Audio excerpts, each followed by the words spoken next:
انسانی دماغ۔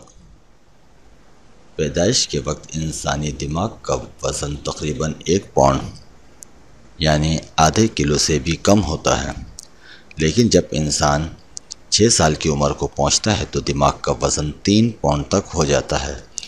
وزن میں اضافے کا سبب کیا ہے؟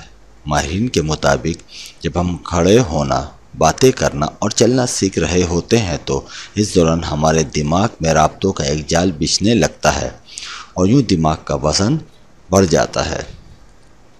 ہمارے دماغ میں تقریباً 100 ارب خلیات ہوتے ہیں۔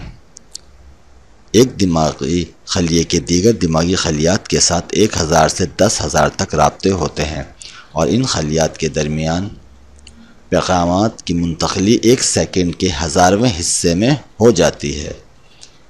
ہمارے دماغ کا دایاں حصہ جسم کے بائیں حصے کو قابو کرتا ہے، جبکہ دماغ کا بایاں حصہ جسم کے دائیں حصے کو کام کرنے کے قابل بناتا ہے۔ دماغ کا وزن کل جسمانی وزن کا تقریباً 2% ہوتا ہے، لیکن یہ دماغ پورے جسم کو فراہم کی جانے والی آکسیجن کا 20% اور پوری جسمانی توانائی کا 20 سے 30% استعمال کرتا ہے۔ دماغ سے ہمارے پٹھوں تک کوئی عمل کرنے کا پیغام 400 کلومیٹر فی گھنٹے کی رفتار سے پہنچتا ہے۔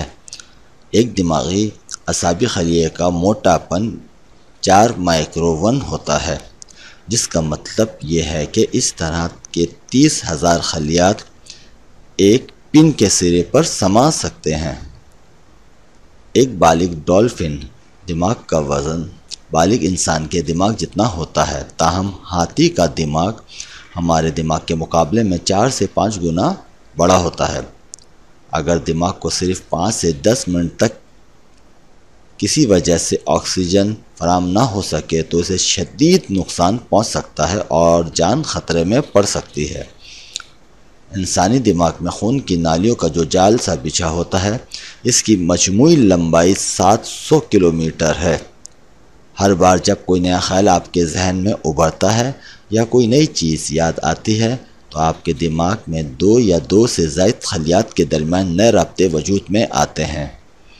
جب آپ جاگ رہے ہوتے ہیں، اس وقت آپ کا دماغ 25 واٹ طاقت کی بجلی پیدا کر رہا ہوتا ہے۔ یہ ایک بلب روشن کرنے کے لیے کافی ہے۔